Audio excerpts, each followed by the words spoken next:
So as many of you may know, I've been wanting and trying to talk about Brazoria County, Brazoria, and all the cities that are in Brazoria County. And for the previous 3.5 years, I've been living in Houston, and I really didn't do a whole lot of keeping tabs on what was going on in Brazoria County with various things. And one of the things that I found out when I first started this project was that the Brazoria County Bridge, or the Brazoria Bridge, which is also known as the Bridge to Nowhere, was being torn down. And to put it lightly, that's a heartbreaker for me. That bridge is significant to me. Built in completed in 1939. It actually connected the cities west of the Brazos with the cities and towns that are east of the Brazos. And in doing the research over the past couple of weeks, I read some rather disheartening comments and stories, and there's a lot of politics that play into this, and of course there's money issues and things of that nature. But I did read a article from that was in the Brazos Port Facts from 2018, and kind of summed up what was actually going on, and the series of events that led to the Brazoria Bridge being demolished. And at the bottom of the webpage, people were allowed to leave comments, and there was several that just basically said that if people wanted to save the bridge, they should have taken it upon themselves and done fundraisers and things of that nature. One individual, who I will not name, basically said it was an eyesore and needed to be torn down. And when I read comments like that, it really upsets me, because it gives the impression, and I'm not saying this person is like that, but what it does is it gives the impression that people that have that kind of mentality really don't give a damn about the historical significance of their county, of their town. And if you do not understand or do not know or respect the history of where you're from, you're doing yourself a grand injustice. And I've discovered some other things, that there's a lot of people that are that have moved here from other states and don't take the time to really understand what the history is and the history of the area around them. And again, that just really upsets me. So what I'm going to do here is we're going to walk over to the bridge. It's pretty much the only thing that's left is the actual bridge. The connecting roads have been removed, and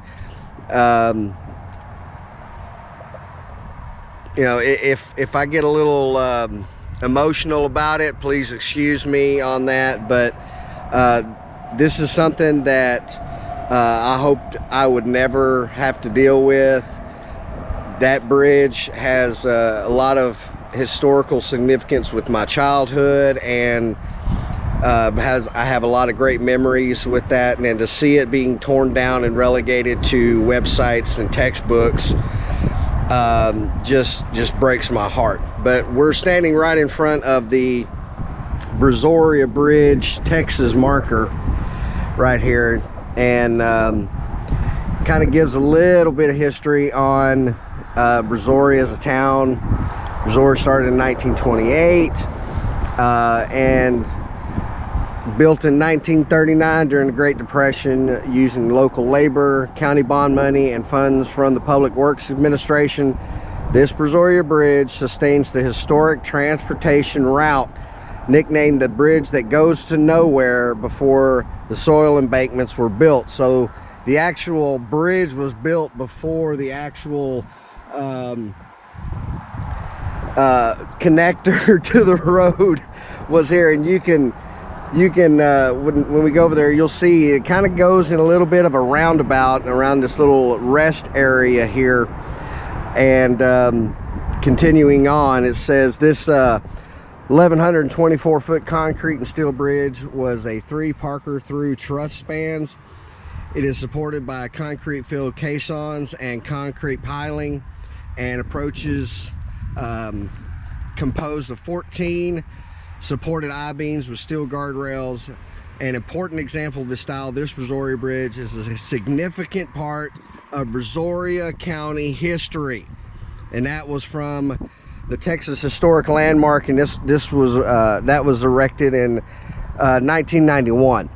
So for the county, the city, the state to just throw it away really is really disheartening. So we're gonna take a little walk up this embankment right here with the new bridge that was built. As you can see here, the new bridge that was built, this was going to be a like a bike path, a pedestrian path that people could go down, use the bridge, and really just kind of enjoy the bridge and learn a little bit of history about Brazoria County.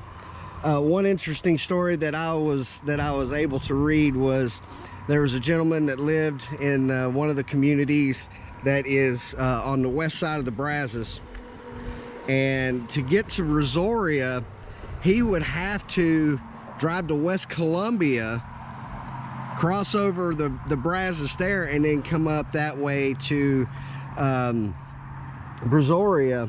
And to, you know, that the significance of being able to do that, it's not just for, you know, the residents and everything, but I mean, this was vital when it came to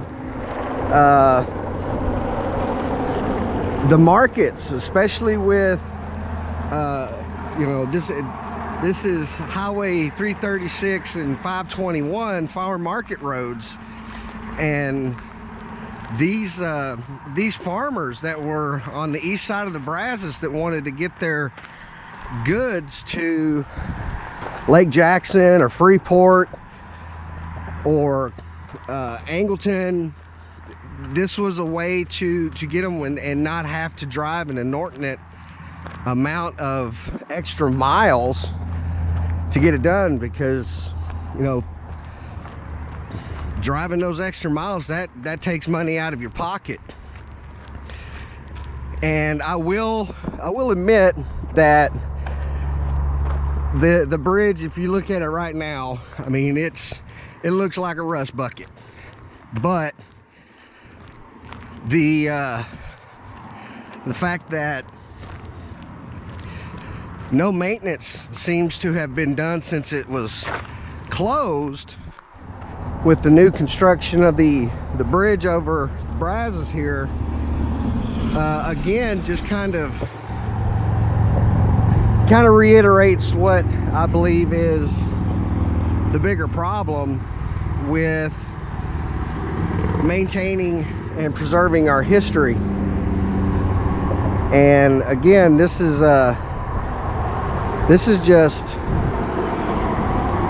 disheartening. I mean, for me, it's very heartbreaking that it's going away. And I mean, I personally don't like it, and I know that there's nothing I can do about it. One lesson I learned as as a young adult. Well, I'll say young adult, I was in my 30s, is you've got to pick your battles. And this is a battle that nobody with the same mindset that I do can win. It's a done deal, and there's nothing we can do to go back on it. And I'm disappointed. I'm heartbroken. I really don't know what else to say about you know, they're gonna call this progress, and I'm gonna respectfully but vehemently disagree with that statement, with that sentiment.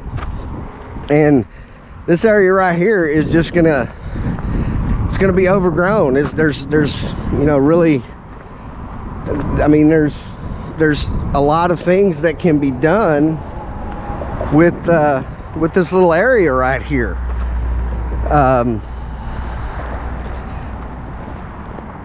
You can't really go past this little rest stop that's here anymore, because you'll be going into oncoming traffic coming off of 521. But you know, this is something that could have been turned into something really nice, maybe even a destination spot for people who want to learn about the history of Texas, because we are in the place where Texas began. This is you know, one of the very first cities that was founded in Austin's his land grant that he received from the Spanish through his father, Moses Austin. And this is you know, my fear is that this is all going to go away, and it's going to be left to wither and die. I mean, I mean, and I don't want businesses over here. There's no reason for businesses to be over here. But this was the perfect spot for, and only one of the trusses is left, but this was a perfect spot to view the bridge and get to it and walk along it. And you know, I read ideas that people had put in there back in 2018 of, you know, Brazoria setting it up where it could be a fishing bridge, you know, and things of that. And I thought that was a great idea, and you could charge yearly or bi-yearly or twice a year fees, and fishermen could come and use the bridge as a fishing point. And this just I mean, we've got wildflowers that grow out here. It could be a beautiful place. It could be somewhere that doesn't see a lot of traffic. Most people, of course, they're headed to Bailey's Prairie or Angleton. They're going to take the turn off and totally bypass this. Really, the only traffic you're going to get is people coming off of 521 that go past here underneath the railroad bridge to get on 332 to go to Lake Jackson or Clute. But this is, I mean, this could be something really beautiful. And I think that the town of Brazoria, the city itself, the county has really missed the mark on this one. You know, we're back here at the historical marker. People are going to come to this. If they do come here, they're going to see this, and they're going to go, that bridge wasn't built in or opened in 1939. You know, I don't know if the THC, the Texas Historical Commission, had any say in what was going on here.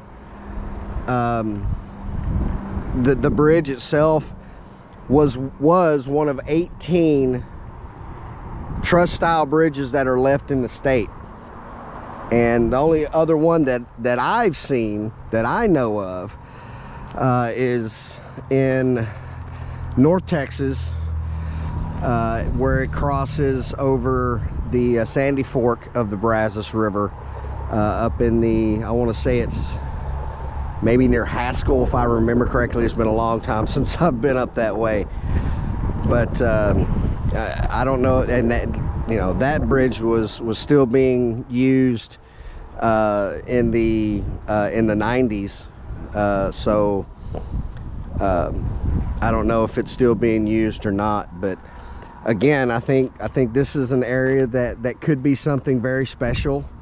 It could be something that could have been historically significant, like the placard there says, that this bridge is a significant part of Brazoria County history. And I guess the powers that be just don't care. They don't care about the significant parts of historical artifacts and sites in Brazoria County, and I would charge the county and each individual municipality inside of the county to do a better job of maintaining all of these historical places. And later on, we're gonna go to a place. We're gonna go to the Underwood house in East Columbia, and I visited there last week, and one thing that just really tore me up about that was the fact that the house is in disrepair, and it has a big, very ugly "Do not" or "No trespassing" sign on it. And I'll give you my thoughts on that in a little bit later on in the video. But one last look at what's left of the bridge that goes to nowhere.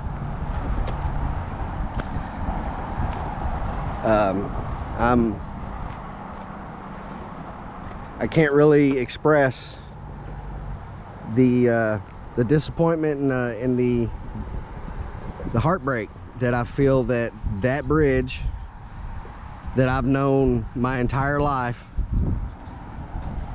is not going to be there anymore. I thought this would be a good place as any to put in that later that evening I had the pleasure of going to the Wild Peach Market, and this will be my second visit to this market, and it has grown significantly since the first time that I went. And there's some great vendors out here. You can get yourself some beef jerky. The library was out here. They had live music, as you can see in the video here. But they have this at the end of every month, and I imagine they're going to have one in October, especially since the weather's going to be hopefully a little bit cooler. But this is a great place to come and hang out. So now we're here at the Ammon Underwood house in historic East Columbia here, and you can see here that this is the house. This particular house has already been moved 3 times because maybe 200 to 300 yards behind the house is the Brazos River, and just up the road and to the right would be Bell's Landing. And you can see here on the outside, and this is what's troubling with this, is right there on the door it says no trespassing. This is a historical marker. It's one of the 3 oldest houses or buildings in the Columbia, which is West Columbia and East Columbia, in that area. And you can see it's in a bit of disrepair. The roof's not looking all that great. It looks warped. It's probably not safe to be inside or anything like that, and that's kind of what really upsets me about this. We have this house, we need to preserve it. You know, we need to make sure that it stays in good repair and it is able to be visited by those who wish to learn more about Texas history. And then also over here we have what's widely considered to be the Sweeney log cabin, and I think, you know, they've done a fairly decent job of keeping that up. Again, I don't believe you can go in there to view anything, and there's some interesting history behind that log cabin as well. And there are other historic houses here in the East Columbia area, and we're not gonna go down and look at those right now. We'll save that for another time. But these are here. These should be preserved. Every effort should be made to preserve these houses in the way that they were when they were used back in those times. So again, I'm going to charge the Texas Historical Commission, I'm going to charge Brazoria County, I'm going to charge the city of West Columbia and East Columbia to take care of these and keep it up and keep it to a point where it can be visited both inside and out. So we're here at Bell's Landing. I just wanted to add this since it's just around the corner from the Ammon Underwood house over there. This is the historical marker for Bell's Landing, and this goes back to 1823, and this was an Army enlistment point. This was you know, this was a basically like a dock, a point of entry into Texas that's right here along the Brazos River. And the thing that really, again, that kind of disturbs me is, as you can see, it's just nothing but brush. You can't really see anything. You can't even see the river from here. And I think this is something that again, the Texas Historical Commission and Texas Historical Survey Committee, whoever it may be, should come out here and clean this up. You know, it seems to be a recurring theme, or at least in my opinion, it's a recurring theme that history, hey, let's put a marker there and then just be done with it. There's a lot more to this. It's about actually preserving that history. So let's see. Yeah, you can, if you look real close, you might be able to see the Brazos River through the brush over there. So we're right on the Brazos River, and you know, the community of East Columbia is very cool. It's got some older style streets leading into it. It's got some beautiful housing out here. It's quiet, and it's just a really cool place to come visit, especially if you're a bit of a history junkie like myself. But I wanted to put this in at the very end since it's right here. And again, if you like what you see, go ahead and hit that subscribe button, share it. You know, the whole YouTube algorithm thing Just make sure that you're sharing it with anybody that you think might find this interesting. And if you're in Brazoria County, you know, if you're in Angleton or Freeport, Lake Jackson, Sweeney, West Columbia, Brazoria, think about becoming a member, an active member of your historical museums and things like that, to help them do what they've set out to do, and that is to preserve history for future generations. So until next time, like I said earlier, we'll talk to you again soon. Have a great day.